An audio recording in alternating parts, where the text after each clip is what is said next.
Released in March of 2015, Bot the movie is a perfect storm of fear-mongering pseudoscience that utilizes the plight and suffering of real family tragedies to push a narrative of suspicion and conspiracy. It is the intent of this video series to illustrate the glaring errors and pseudoscientific claims made by the people involved in this movie, and to expose the dangerous rhetoric that is espoused by the creators and the people that they have brought on as experts.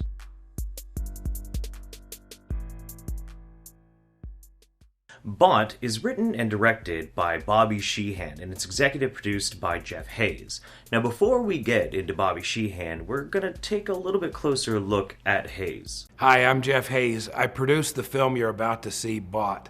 I want to give you some background on what our motivation was in doing this. I'm not a scientist. It's funny how often people involved in anti-science media have to say that. I didn't even have firm opinions on some of these issues that we cover when we started the film. I've got some pretty firm opinions now, but those are mine. At the end of this film, you're entitled to yours. That's the reason we wanted to make this film. Now, Jeff has made himself into quite the filmmaking entrepreneur, utilizing crowdfunding to make a bunch of documentary films. Now, the catch about this is that all of his documentaries involve some sort of controversy. Previously, he worked on such projects as Fahrenheit 9/11, a very badly reviewed counter to Michael Moore's documentary, Fahrenheit 9/11. He then went on to help make On Native Soil, a documentary about the 9/11 Commission report. And then, apparently milking 9/11 tragedy dry, he then took his sights and aimed them at the medical industry, first with the documentary Doctored, and now Bot, both of which peddle dangerous attitudes and promote pseudoscientific alternatives to established medical knowledge and science.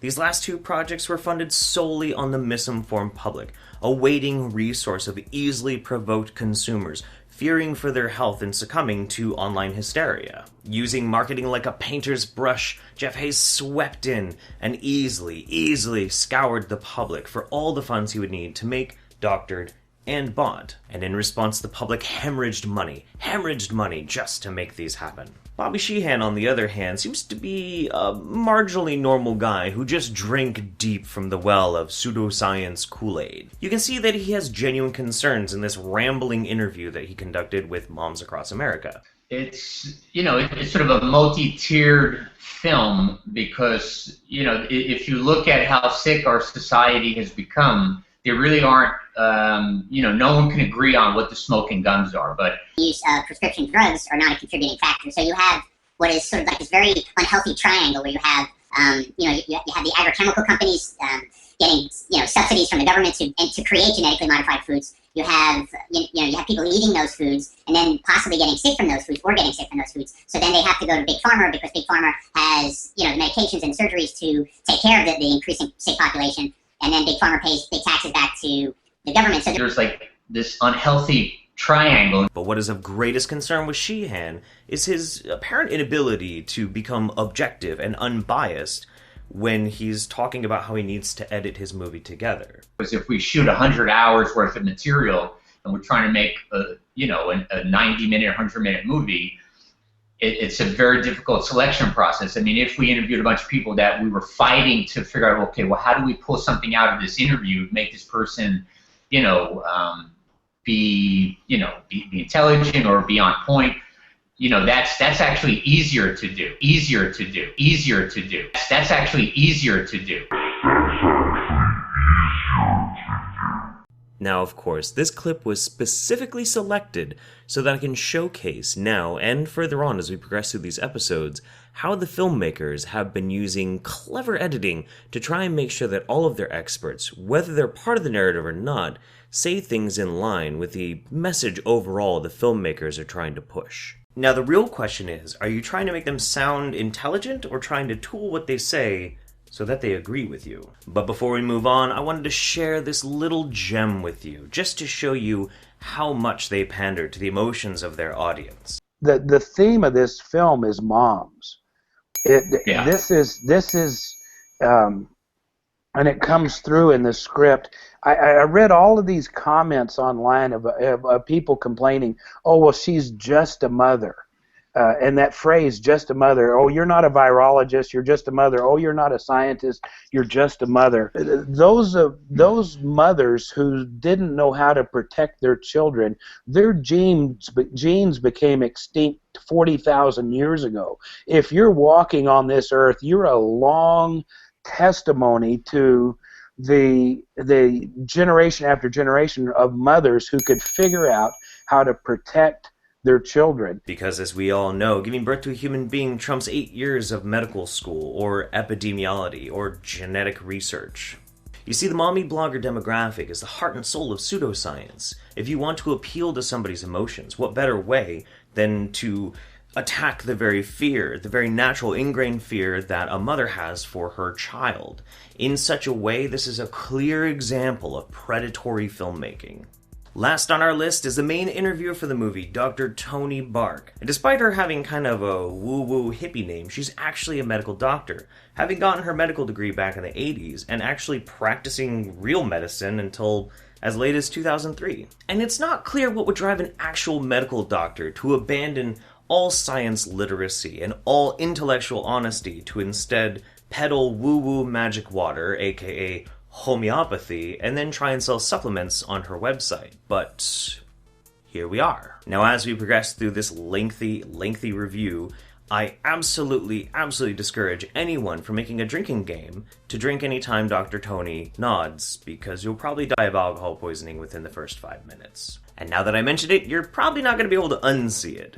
But let's sit back and let's Dr. Toni Bark frame the whole movie for us, shall we?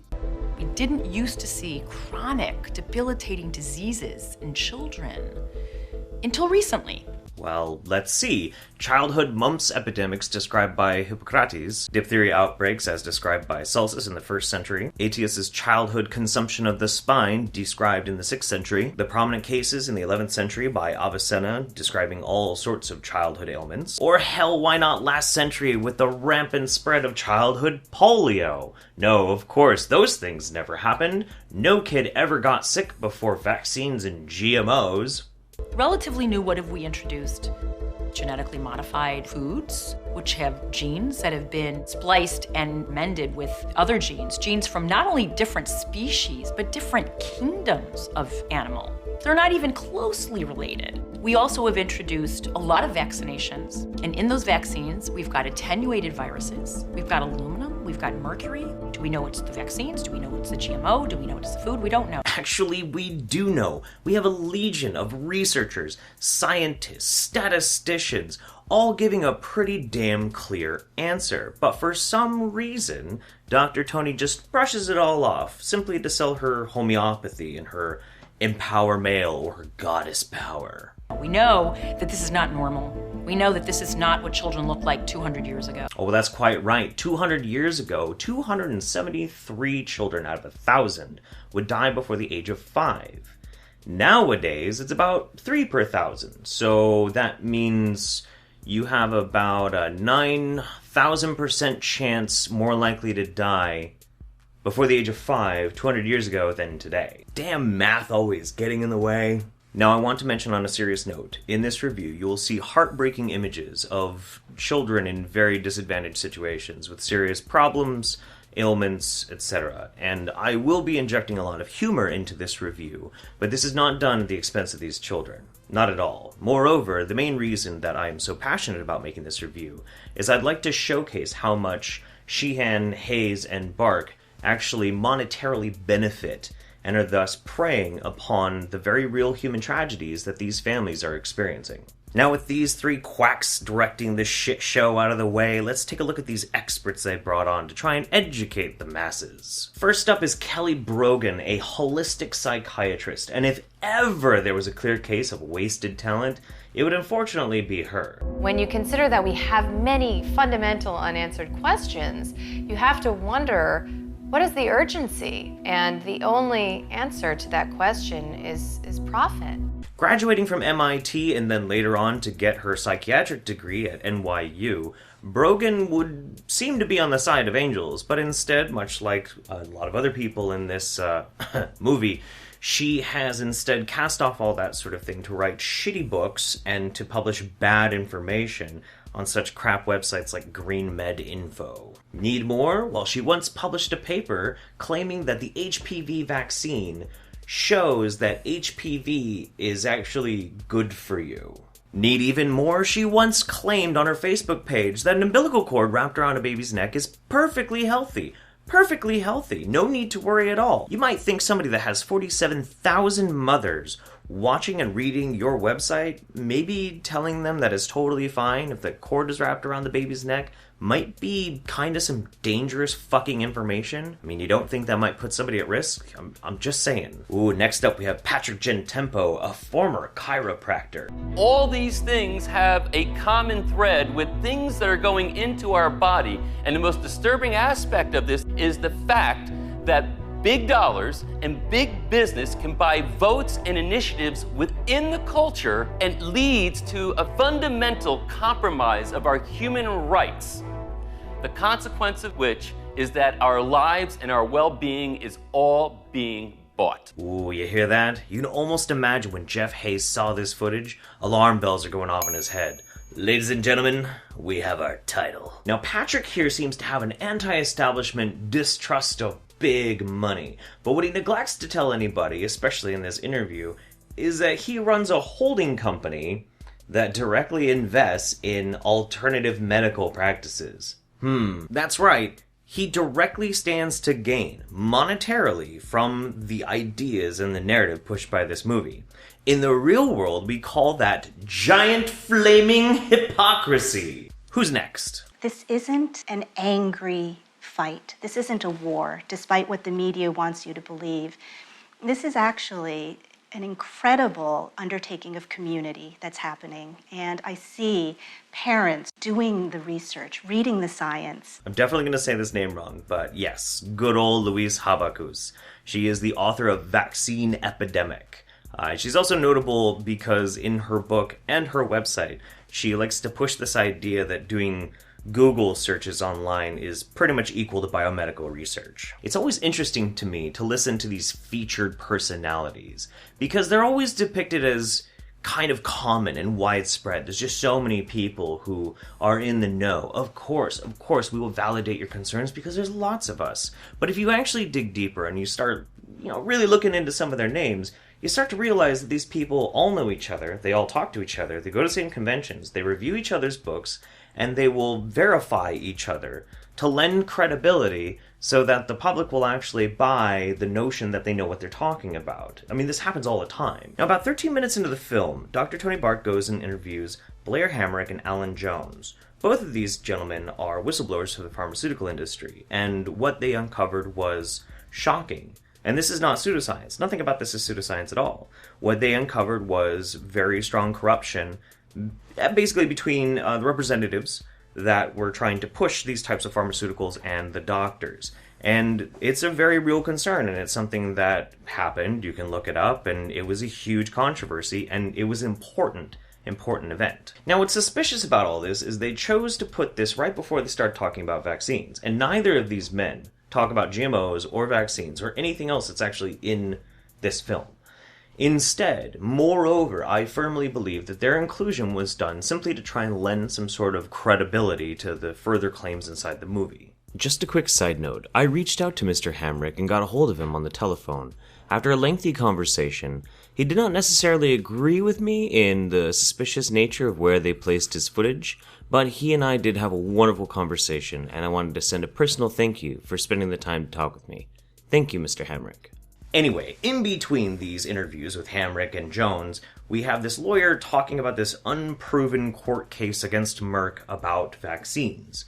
And just when you're about to start thinking like, well, if it's unproven, why would we necessarily be considering it at this point? Oh, here's Kelly Brogan to come back in and widen the net. No, you see, this is a giant conspiracy. GMOs, vaccines, pharmaceuticals, whole thing, everything. It's all connected, man. When you start to look at the pharmaceutical industry through that lens, you also have to sort of zoom out and see that this is the case for the agricultural industry, for the chemical industry, and it's because they can influence research, they can influence lobby, and they can influence current practice.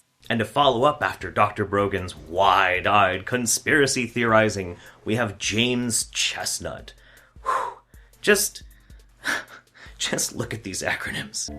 Medical doctors have devoted their lives to help people, no question, but they are not in a position to evaluate policy. That's Bachelor's of Physical Education, a Master's of Science, and his major was exercise physiology, so physical education. DC means Doctor of Chiropractic Medicine, which if you notice, he doesn't have the prefix DR for doctor because chiropractors are not doctors. And finally, CCWP, which stands for, and I'm not joking, Certification in Wellness Lifestyle. And this is basically life coaching with a focus on health. But if you want to have a really good fucking laugh, check out the company that gives out this certification. It's owned by James Chestnut himself. So not only did he give himself his own certification, his own fancy little abbreviation, but he also goes around the country and trains people how to convince confused and scared people their money in exchange for telling them how to live their life. So what does this glorified PE teacher have to say? We kind of trust our doctors to say, I am going to make a decision that's best for this patient. But that's not happening now. They're saying, based on policy, this is how I'm going to treat this patient. Well, the policy comes from government. And where does the government get their data? The government gets their data from the people who make the drugs or the vaccines. This is a common misconception, and while we have evidence of this happening from time to time, this is grossly misrepresenting it. The testing of products, pharmaceuticals, cosmetics, that sort of thing is a very involved process. It's not all the same, regardless of how he's trying to phrase it. And depending on what you're testing, the testing requirements are wildly different. And Bott uses this statement to lend some sort of blasé attitude that nobody actually has towards the testing of, say, GMOs and aspirin. They're all the same. They're all the same, and nobody's actually looking at things very specifically, which is hideously disingenuous and factually untrue. I don't think that we're going to solve this by people being anti-anything. I think we're going to solve this by getting medical doctors to be pro-evidence. Now, as an aside, I do think Chestnut is a predatory salesman, but I appreciate this statement. I appreciate this sentiment because while I have a lot of faith in the medical industry and doctors in general, I also realize that there are huge conflicts of interest. And just like the whistleblowers that we were watching before have exposed, there are some really, really dastardly things that do happen, which is why we have to be vigilant and have good oversight. Oh, hey, look, another chiropractor. Just because you question something doesn't mean you're opposed to it. It means you want more evidence to support the position. Whether it's vaccines, GMO, people have a right to look at the evidence, and the evidence right now is not really clear. And all of these things that we're talking about today, to be able to say, wait a minute, let's stop and reassess and re-examine. Because everybody knows learning how to crack somebody's back gives you expertise on immunology, agricultural sciences, and nutrition. And then this lady says this. It's so unfortunate because the business of medicine has taken over and superimposed its purpose and its agenda on medical science. And the physicians no longer have access to the facts and the data that would really allow us to objectively decide what is best for our patients. Which basically removes all fault from doctors, which is weird because weren't we just a little while ago being told that doctors were in cahoots with the pharmaceutical industry, so we shouldn't trust them? And this also doesn't take into consideration medical journals, research databases, conferences, and more that doctors all have access to. But somehow, none of that matters. Conspiracy! Aren't clinical trials meant to be useful for doctors? Yes, and I believe that it was. In the 1950s and the 1960s, clinical trials were based on science. There was not funding from pharmaceutical companies. The marketing and PR companies were not involved. It was academic centers evaluating poisons used to treat diseases. That's not the case anymore. Today, the guidelines are used in order to promote the use of drugs for everyone. The drug companies don't look at the success rates of the cure of the disease or the condition. They're looking at their dollar amount. And if this segment of the population that was the treatment target isn't giving them enough profit, then they expand the target market. So I let that one run a little bit long because I think we need to have a brief chat about it. First of all, if you want to talk results, back in the 1950s, the average life expectancy was about 66 as opposed to 76 in 2011. But moreover, we have a larger senior population because we have access to all sorts of drugs to help prolong life. As well, we have vaccines and treatments to try and save children from the drastic mortality rate that we used to have. And the notion that there was ever a point in time where there was no money in medicine is ridiculous. Absolutely ridiculous. Do I believe that the inclusion of capitalism into our medical research and our medical industry in and of itself is a bad thing?